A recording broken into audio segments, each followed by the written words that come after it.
আসসালামু আলাইকুম সুপ্রিয় শিক্ষার্থীরা। আমরা জৈব বিক্রিয়াসমূহের ভিডিও ক্লাসটি আলোচনা করতেছিলাম। তো সেক্ষেত্রে আমরা জৈব বিক্রিয়াসমূহকে যে চারটি ভাগে ভাগ করা যায়: দ্রুত বা সংযোজন, প্রতিস্থাপন, অপসারণ এবং সমানুকরণ। আমরা এই প্রতিস্থাপন বিক্রিয়ার বিস্তারিত আলোচনা করছিলাম। বিগত ভিডিওগুলোতে আমরা প্রতিস্থাপন বিক্রিয়ার যে প্রকারভেদ সেই প্রকারভেদ নিয়ে আলোচনা করেছিলাম, যার ইলেকট্রোফিলিক প্রতিস্থাপন বিক্রিয়া ছিল। সেই ইলেকট্রোফিলিক প্রতিস্থাপনে বেনজিনের halogenation, nitration, sulphonation, Friedel Crafts বিক্রিয়া ইত্যাদি নিয়ে আলোচনা করেছি। এই ভিডিওটিতে আমরা নিউক্লিওফিলিক প্রতিস্থাপন অর্থাৎ সাবস্টিটিউশন যে নিউক্লিওফিলিক রিয়াকশন সেটি নিয়ে আলোচনা করব এবং ফ্রি র্যাডিক্যাল প্রতিস্থাপন বিক্রিয়া নিয়ে আলোচনা করব।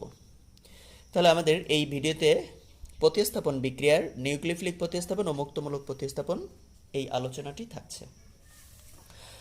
নিউক্লিওফিলিক প্রতিস্থাপন যে বিক্রিয়ায় অ্যালকাইল হ্যালাইডের হ্যালাইড আয়ন কেন্দ্রাকর্ষী বিকারক দ্বারা প্রতিস্থাপিত হয়।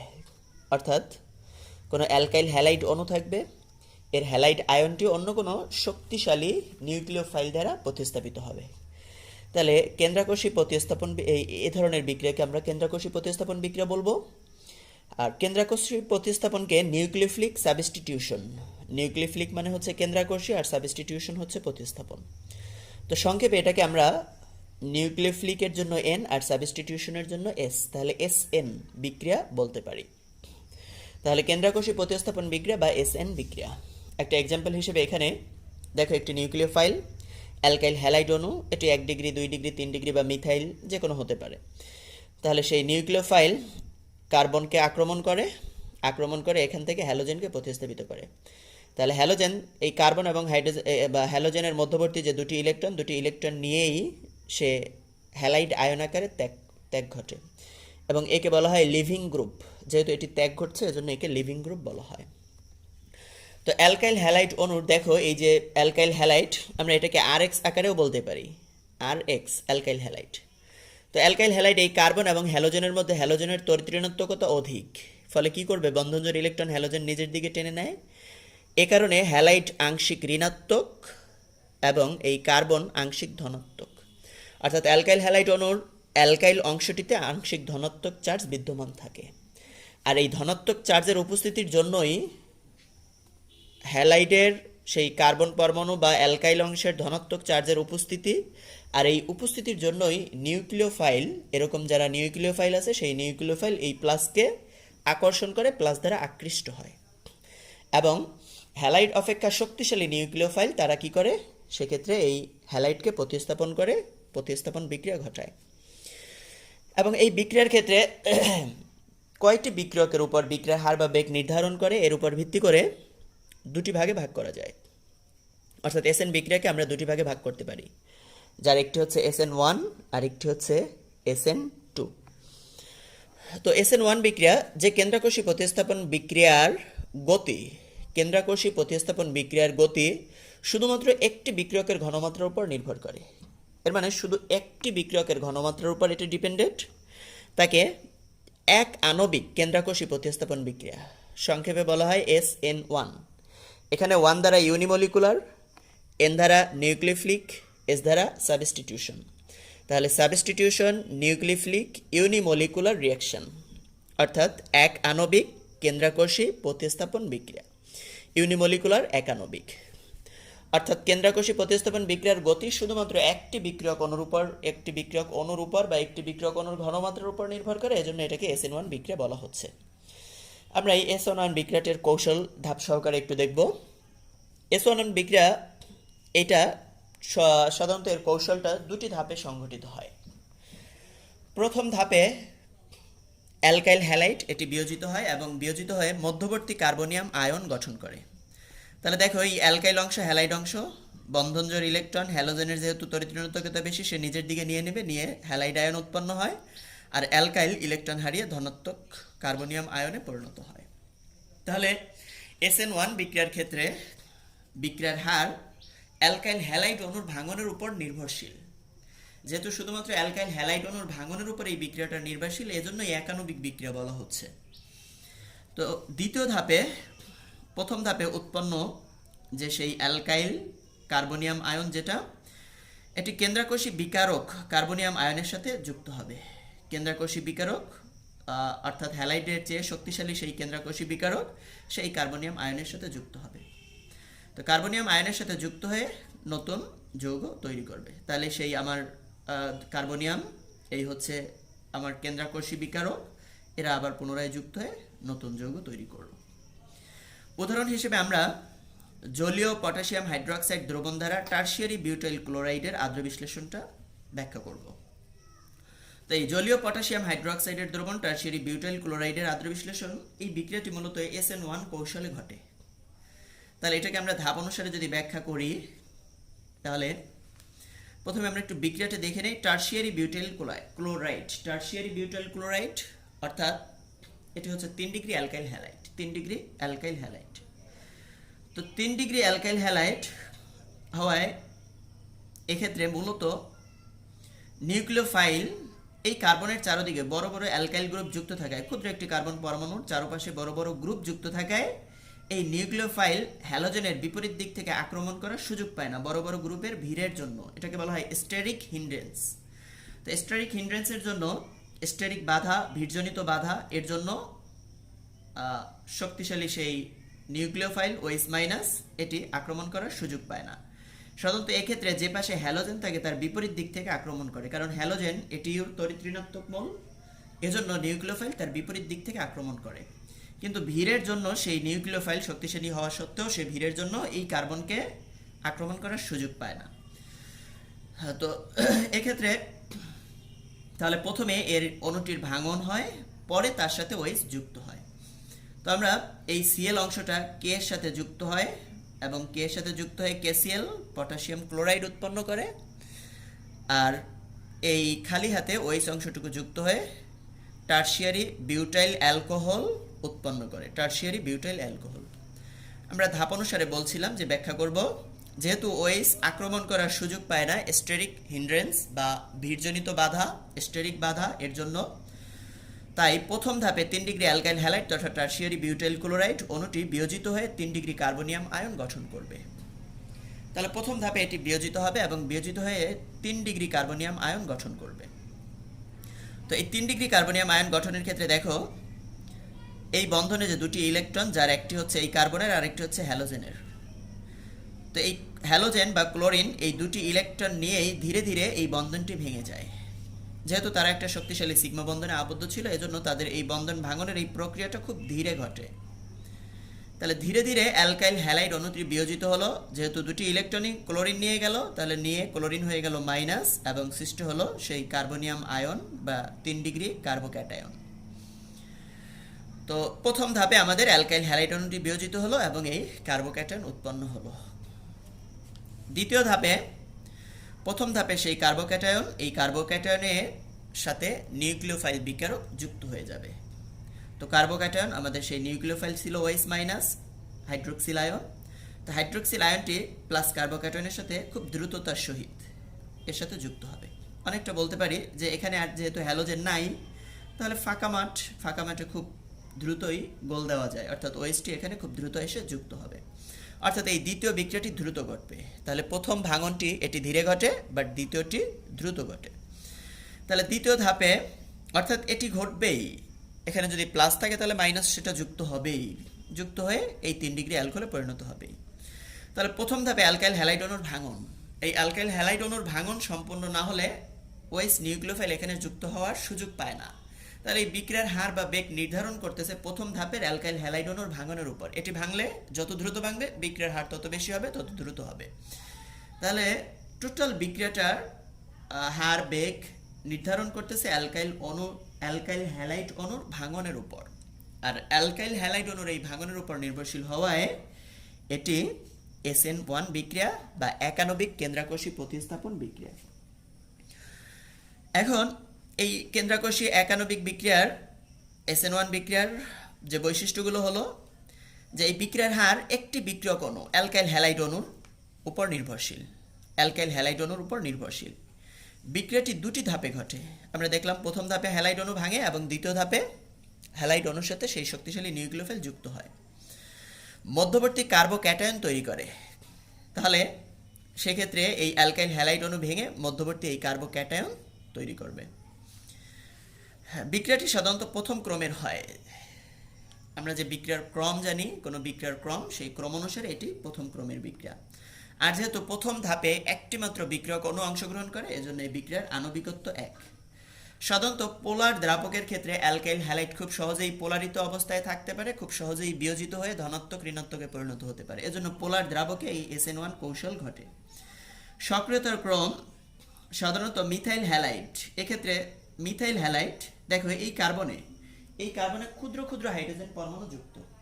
তো এই কার্বনের সাথে ক্ষুদ্র ক্ষুদ্র হাইড্রোজেন পরমাণু, অর্থাৎ মিথাইল হ্যালাইড ক্ষুদ্র হাইড্রোজেন পরমাণু যুক্ত, এবং এইদিকে হ্যালোজেন। তাহলে OH খুব সহজেই যেদিকে হাইড্রোজেন আছে ওদিক থেকে আক্রমণ করতে পারে, কারণ হাইড্রোজেন পরমাণু ক্ষুদ্র।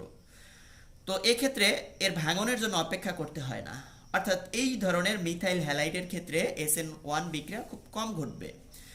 তাহলে 1 ডিগ্রির ক্ষেত্রে 1 degree alkyl halide, 1 degree alkyl halide, এই 1 ডিগ্রির ক্ষেত্রে একটি বড় অ্যালকাইল গ্রুপ যুক্ত থাকে, ফলে কিছুটা ভিড় বাড়ে এবং SN1 কিছুটা মিথাইল হ্যালাইডের চেয়ে বেশি ঘটবে। 2 ডিগ্রিতে ভিড় আরও বেশি হয়, বেশি স্টেরিক হিন্ড্রেন্সের সৃষ্টি হয়, ফলে সেক্ষেত্রে SN1টা ভালোভাবে ঘটে। এবং 3 ডিগ্রিতে স্টেরিক হিন্ড্রেন্স আরও বেশি, ফলে সেক্ষেত্রে তাকে সম্পূর্ণরূপেই অ্যালকাইল হ্যালাইড অণুর ভাঙনের উপরই বিক্রিয়াটাকে নির্ভরশীল হতে হয়। অর্থাৎ অ্যালকাইল হ্যালাইড অণু যদি না ভাঙে, তাহলে সেক্ষেত্রে নিউক্লিওফাইল এই বিক্রিয়ায় যুক্ত হতে পারে না। এজন্য এর সক্রিয়তা সবচেয়ে বেশি, অর্থাৎ এই পদ্ধতিতে 3 ডিগ্রি অ্যালকাইল হ্যালাইডের ক্ষেত্রে SN1 পদ্ধতিতে সবচেয়ে বেশি সংগঠিত হয় 3 ডিগ্রি অ্যালকাইল হ্যালাইডের ক্ষেত্রে, যেহেতু এখানে ভাঙন এর উপরই নির্ভরশীল হতে হয়, স্টেরিক হিন্ড্রেন্স এখানে সবচেয়ে বেশি, তাই SN1 সবচেয়ে ভালোভাবে ঘটে 3 ডিগ্রি অ্যালকাইল হ্যালাইডের ক্ষেত্রে। কারণ 3 ডিগ্রি অ্যালকাইল হ্যালাইডে সেই ক্ষুদ্র কার্বন পরমাণুর চারদিকে বড় বড় অ্যালকাইল গ্রুপ যুক্ত থাকে। বড় বড় অ্যালকাইল গ্রুপ যুক্ত থাকায় আক্রমণকারী নিউক্লিওফাইল বিপরীত দিক থেকে আক্রমণ করার সুযোগ পায় না। বড় বড় অ্যালকাইল গ্রুপ যুক্ত থাকায় আক্রমণ করার সুযোগ পায় না ভিড়জনিত বাধার কারণে, তখন তাকে ভাঙার জন্য অপেক্ষা করতে হয়, অর্থাৎ SN1 কৌশলে বিক্রিয়াটি ঘটে। তো এই ছিল আমাদের SN1 সম্পর্কে বিস্তারিত আলোচনা। এখন আমরা আলোচনা করব SN2 বিক্রিয়া সম্পর্কে। তো SN2 বোঝাই যাচ্ছে যে SN2 মানে দুটি বিক্রিয়কের ঘনমাত্রার উপর এই বিক্রিয়াটি নির্ভরশীল। তাহলে যে কেন্দ্রাকর্ষী প্রতিস্থাপন বিক্রিয়ার গতি বিক্রিয়ায় অংশগ্রহণকারী দুটি বিক্রিয়কের ঘনমাত্রার উপরই নির্ভর করে, তাকে SN2 বা দ্বিআণবিক কেন্দ্রাকর্ষী প্রতিস্থাপন বিক্রিয়া বলা হয়। SN2 বিক্রিয়া বা দ্বিআণবিক কেন্দ্রাকর্ষী প্রতিস্থাপন বিক্রিয়া। তাহলে এখানে SN2, এই 2 দ্বারা বায়োমলিকুলার, N দ্বারা নিউক্লিওফিলিক, S দ্বারা সাবস্টিটিউশন। তাহলে substitution, nucleophilic, biomolecular reaction. Biomolecular মানে দ্বিআণবিক। তো এই দ্বিআণবিক প্রতিস্থাপন কেন্দ্রাকর্ষী প্রতিস্থাপন বিক্রিয়ার ক্ষেত্রে এক্ষেত্রে অ্যালকাইল হ্যালাইডের প্রতিস্থাপন এক ধাপেই ঘটবে। আর কার্যকরী সংঘর্ষের জন্য অ্যালকাইল হ্যালাইড অণুর ত্রিমাত্রিক গঠনের যে পাশে হ্যালোজেন, কার্যকরী সংঘর্ষ, অর্থাৎ যে সংঘর্ষের মাধ্যমে বিক্রিয়ক অণু থেকে উৎপাদে পরিণত হয় সেই সংঘর্ষকেই আমরা বলি কার্যকরী সংঘর্ষ। তাহলে এই কার্যকরী সংঘর্ষের জন্য যে পাশে হ্যালোজেন থাকবে অ্যালকাইল হ্যালাইডের, তার বিপরীত দিক থেকে নিউক্লিওফাইল আক্রমণ করবে। যেমন পটাশিয়াম হাইড্রোক্সাইডের জলীয় দ্রবণ দ্বারা মিথাইল ক্লোরাইড, এর আগে আমরা দেখেছিলাম SN1 এর টার্সিয়ারি বিউটাইল ক্লোরাইড, ভিড়জনিত বাধা, এজন্য তার ভাঙনের উপর নির্ভরশীল ছিল, বাট এটা হচ্ছে মিথাইল ক্লোরাইড। তাহলে এই মিথাইল ক্লোরাইডের আদ্র বিশ্লেষণ, এই আদ্র বিশ্লেষণে SN2 কৌশলে ঘটবে। কেন দেখো, কারণ আমার এই হচ্ছে মিথাইল ক্লোরাইড, কার্বন, এর চারদিকে ক্ষুদ্র ক্ষুদ্র হাইড্রোজেন পরমাণু। তো হাইড্রোজেন পরমাণু ক্ষুদ্র হওয়ায় এক্ষেত্রে OH যে পাশে হ্যালোজেন, যেহেতু এইটা আংশিক প্লাস এবং এইটা আংশিক মাইনাস, ক্লোরিন এখানে আংশিক মাইনাস, কার্বন আংশিক প্লাস, তো স্বভাবতই OH যে পাশে ক্লোরিন আছে, যেহেতু OHও মাইনাস ক্লোরিনও মাইনাস, তাহলে তার বিপরীত দিক থেকে আক্রমণ করবে। তাহলে এক্ষেত্রে আমার এই OHটা এই দিক থেকে এই কার্বনকে আক্রমণ করে, এখানে পাশে হ্যালোজেন আছে তার বিপরীত দিক থেকে। তো বিপরীত দিক থেকে আক্রমণ করে এই কার্বনের সাথে যুক্ত হতে চায়, ফলে একটি মধ্যবর্তী অবস্থান্তর অবস্থা বা ট্রানজিশন স্টেটের সৃষ্টি হয়। মধ্যবর্তী অবস্থান্তর অবস্থা বা ট্রানজিশন স্টেট বা মধ্যবর্তী জটিল অবস্থা।